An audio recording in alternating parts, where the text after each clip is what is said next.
It all began with what was supposed to be a warm welcome, or so James thought. After years of service in the military, James finally retired and moved into what he believed was his dream neighborhood. A quiet, picture-perfect community lined with neatly trimmed hedges, pastel-colored homes, and wide driveways. The kind of place where people waved at each other from their porches and children rode bikes down the sidewalks.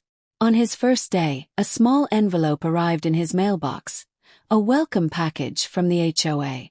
At first glance, it seemed harmless enough.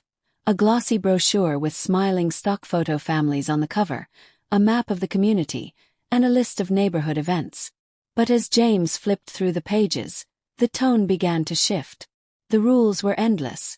Specific lawn heights, approved house colors, restrictions on porch decorations, and a ban on unapproved vehicles.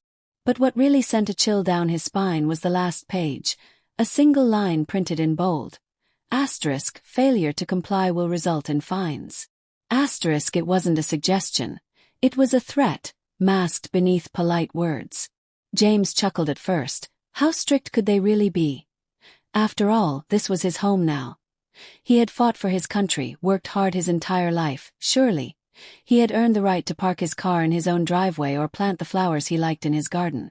But that single line, failure to comply will result in fines, echoed in his mind. It felt less like a welcome and more like a warning. And deep down, James couldn't shake the feeling that this so-called perfect neighborhood wasn't as peaceful as it seemed. The first real clash came just days later, and it all started with James' most prized possession, his vintage red Mustang. It wasn't just any car. It was a piece of his history. James had bought the Mustang years ago, back when he was young and full of dreams, and spent every spare moment restoring it, replacing old parts, hand-polishing the chrome, and carefully painting it a bold, striking red. It was more than a car. It was a symbol of his hard work, his dedication, and the memories of every long night spent in the garage, bringing it back to life. So, naturally, when he moved into his new home, the first thing James did was park his beloved Mustang proudly in his driveway. But the next morning, as the sun peeked over the rooftops, James found something that made his blood boil. A bold yellow violation notice slapped right onto his windshield. Non-compliant vehicle, it read. The color of this car violates the community's aesthetic harmony. James stood there, stunned, the paper crumpling in his tightening fist. Aesthetic harmony. It was a car, his car, parked in his own driveway. Before he could process the absurdity, he noticed a figure approaching. Linda, the HOA president, dressed in an immaculately pressed suit. Her smile was more condescending than friendly. "I'm afraid the red is too distracting," she said, her voice syrupy sweet but sharp enough to cut. "We prefer neutral-colored vehicles. Beige, white, gray. It's all about maintaining the community's look." James felt a heat rise in his chest, not just from the violation notice, but from the way Linda spoke, as if his car, his pride and joy, was nothing more than a blemish on her perfect little neighborhood. And for the first time, James realized this wasn't about a car at all. It was about control. But Linda didn't stop there. It wasn't enough to slap a fine on his car. She wanted to break him down, piece by piece. The following days became a relentless attack on James' peace of mind. Every morning, like clockwork, another violation notice appeared. First for tall grass, even though James had mowed his lawn just the day before. Then for unauthorized porch furniture. His late wife's rocking chair, a simple wooden seat that held more sentimental value than Linda could ever understand. And then came the most ridiculous one yet, a citation for having non-compliant mailbox color, even though his mailbox was the exact same shade of black as his neighbor's. James realized this wasn't about the rules. This was about Linda asserting her power, using the HOA as a weapon to push him into submission. She wasn't just enforcing order. She was trying to break his spirit, to make him feel like an outsider in his own home. The neighborhood started to notice too. Neighbors whispered behind closed doors, watching as Linda waged her silent war against James. But no one spoke up. Fear kept them quiet. And James, a man who had faced battles overseas, found himself facing a new kind of enemy. One who fought with paperwork and fines instead of weapons. But the final straw wasn't just a fine. It was an attack on James' very livelihood. It happened when Linda filed an anonymous complaint, a blatant lie, though everyone knew exactly who was behind it. She accused James of running an unapproved commercial business from his home. The reason? His friends, other veterans and classic car enthusiasts, would occasionally stop by to admire his Mustang, sometimes helping him polish the hood or swap out a part. According to Linda, this was suspicious activity, and she reported him to the zoning board for allegedly running an unlicensed car restoration business. The fallout was instant. James received an official notice threatening to revoke his right to park any commercial vehicles in his driveway, effectively banning his Mustang. It wasn't enough for Linda to harass him with petty fines. Now she was trying to strip him of the one thing that brought him joy. His car, the last piece of his past that he could still hold on to, was now at risk of being taken away. James wasn't just angry, he was heartbroken. This wasn't about rules anymore. This was personal. Linda wanted to crush him, to erase his presence from the neighborhood, and she was willing to use lies and legal loopholes to do it. But James wasn't one to back down. Not now, not ever. The more Linda pushed, the more determined he became. And as he fought back, something unexpected happened. The other neighbors started to open up. It was a quiet revolution at first. A nod from the elderly couple next door, a whispered good luck from the single mother down the street. Slowly, James uncovered the truth. Linda's reign of terror stretched far beyond his Mustang. The elderly couple had been fined $200 for excessive holiday decorations, a few string lights and a simple wreath during Christmas. The single mother had received multiple threats of legal action because her child's bike was left in the front yard overnight. Everyone had a story, a moment when Linda had used the HOA to intimidate them into silence. But fear had kept them isolated, too afraid to stand up. James realized then that this wasn't just his fight, it was their fight. Linda didn't just want to control him, she wanted to control them all. And the only way to break her grip on the neighborhood was for everyone to stand together. But first, James needed a plan, not just to fight back, but to win. James knew he couldn't win this battle with anger alone, not against someone like Linda. She wasn't just a bully, she was a manipulator, using fear and bureaucracy to control the neighborhood. But James wasn't new to battles. His years in the military taught him the power of patience, strategy, and precision. So instead of confronting Linda head-on, he did something much more dangerous. He went silent. James began to document everything. Every violation notice, every false accusation, every petty fine Linda had ever issued. He bought a small notebook and filled its pages with dates, times, and photos, a carefully built timeline of harassment. But that wasn't all. He quietly installed security cameras, not just facing his driveway, but capturing the street, the HOA office, and even the sidewalk where Linda loved to patrol. Every time Linda stopped to snap a picture of his Mustang or inspect his lawn with a measuring tape, the camera recorded it. James knew that in a war like this, evidence wasn't just a weapon, it was the shield that would protect him from Linda's lies. He didn't argue with her. He didn't respond to the new fines. He simply gathered his proof, layer by layer, brick by brick. And while Linda thought his silence meant surrender, James was quietly building a case that would shatter her entire reign of power. But the more James uncovered, the more sinister the situation became. It wasn't just about the fines or the anonymous complaints. Linda was running a full-blown scam. As James combed through old HOA meeting minutes and spoke quietly with his neighbors, a pattern emerged. The HOA fees had steadily increased over the years, but the promised community improvements never materialized. The pool was always under maintenance, the sidewalks cracked and uneven, and the neighborhood park remained a neglected patch of grass. Yet, Linda drove a brand-new luxury car every year. Her house gleamed with fresh renovations, and she often boasted about her vacation homes. James realized this wasn't just about petty control. Linda was embezzling money. She was skimming HOA funds and using fake violation fines to cover her tracks. The $50 fines for unapproved mailboxes. The $100 penalties for disruptive decorations. All of it was part of a scheme to funnel money into Linda's personal account. And the worst part, she had done it for years unchallenged, because everyone was too scared to speak up. The rage James felt wasn't just for himself anymore. It was for his neighbors, the elderly couple forced to pay bogus fines, the single mother bullied into silence. This wasn't just about his Mustang, it was about justice. But Linda wasn't satisfied with the fines. She wanted total control. One evening, as James sat on his porch polishing his Mustang, he noticed something odd. Two men patrolling the neighborhood in black uniforms, clipboards in hand. They weren't police officers.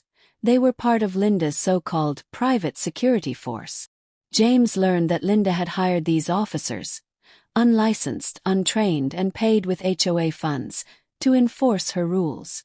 They walked the streets, peering into people's yards, taking photos of violations, and issuing fake citations.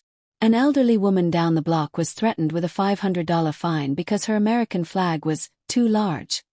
An outrageous claim that had no basis in the HOA's bylaws. When James confronted one of these security guards, asking for identification, the man stammered, clearly unprepared for someone to question his authority. James smiled because now he had another weapon in his arsenal. Not only was Linda stealing from the community, but she was also using unlicensed security to intimidate her neighbors, a violation of both HOA rules and state law. James recorded the entire encounter, adding another piece of damning evidence to his growing case. The final push came when James decided to hit Linda where it hurt most, her reputation. He didn't just want to fight back privately. He wanted the entire community to see the truth. James worked with a neighbor, a retired lawyer named Mr. Caldwell, to draft a formal complaint to the city council. But that wasn't all. They also reached out to a local news station, tipping them off about the potential HOA corruption. Then, James organized a secret meeting with his neighbors, inviting everyone who had ever been targeted by Linda's false fines and harassment. The turnout was overwhelming. People who had once been too afraid to speak now shared their stories. How Linda had bullied them into silence, how she'd threatened legal action over nonsense violations, how she'd weaponized the HOA to serve her own interests. James stood before them, calm but firm, and said, "This ends now. But we have to do this together." It wasn't just about taking down Linda. It was about giving the community its voice back. And for the first time in years, the neighborhood didn't feel afraid. It felt united. The tension reached its peak at the next HOA meeting, a night none of the neighbors would ever forget. Linda, standing at the front of the room in her usual pristine suit, expected the same quiet, obedient crowd she'd always ruled over. But this time, the air crackled with something different: defiance. James calmly stepped forward, holding a thick folder. His evidence. He didn't shout. He didn't rage. He simply laid out the facts: the bogus fines, the misused HOA funds, the unlicensed security force. He played the video of the guard, unable to prove his authority. He presented signed testimonies from neighbors who had been harassed.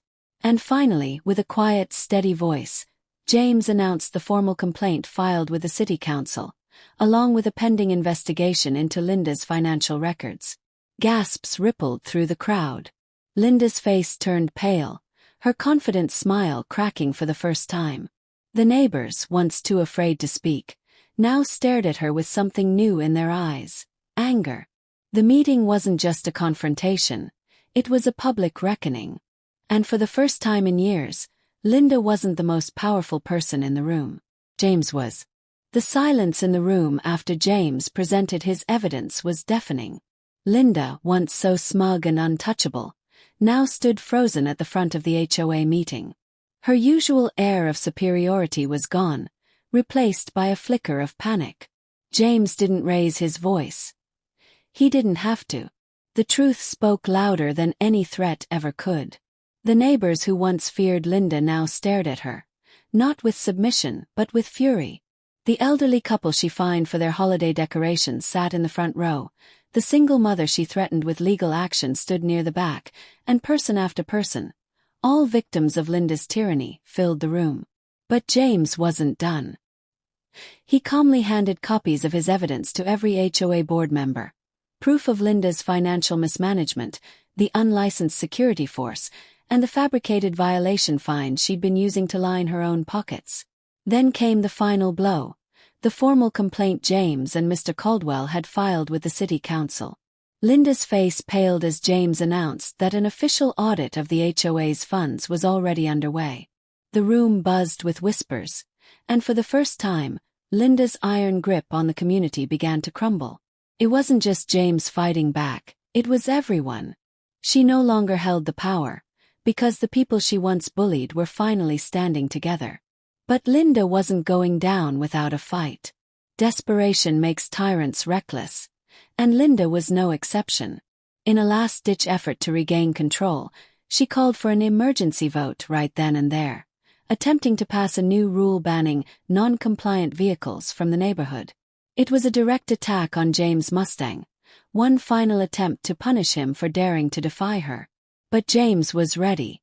Before Linda could even finish her sentence, Mr. Caldwell calmly stood and reminded the room that any new HOA rules required a 75% community vote, not just Linda's decree. The neighbors erupted, some laughing, others angrily shouting questions at Linda about how she had manipulated the rules for years. James didn't have to say a word. Linda's own desperation had sealed her fate. Flustered and red-faced, she realized she had lost control, not just of the meeting, but of the very people she had ruled over for so long. The room was no longer hers. It belonged to the community now. And then, the moment of reckoning. Just as Linda tried to regain her composure, the double doors at the back of the room swung open. 2 uniformed officers walked in, their badges flashing under the fluorescent lights. The room fell into stunned silence. "Linda Matthews," one officer said, "you're under arrest for embezzlement and fraudulent use of HOA funds." Gasps rippled through the crowd as Linda's mouth fell open. "This is outrageous," she shrieked, but her voice cracked with fear. "I'm the HOA president." But her title no longer held any weight. James watched, his heart pounding, as the officers calmly handcuffed Linda and read her rights. The very neighbors she once bullied stood silently, not in fear but in satisfaction. As Linda was led out of the meeting in handcuffs, someone started clapping, slow, steady applause. Then another neighbor joined. And another. Soon the entire room erupted, not in chaos but in a wave of relief. It wasn't just about Linda's arrest. It was about the end of her reign of fear. The community wasn't celebrating her downfall. They were celebrating their freedom. But the battle wasn't over yet. With Linda gone, the HO board scrambled to save face. But it was too late. The city council, backed by James' evidence and the neighbors' testimonies, voted to dissolve the corrupt HOA entirely. No more arbitrary fines. No more fake security patrols. No more fear. The community was finally free. And when the city announced that Linda's assets, including her precious luxury car, would be frozen during the investigation, the poetic justice hit even harder. Linda, the woman who used the HOA as her personal kingdom, was now left with nothing.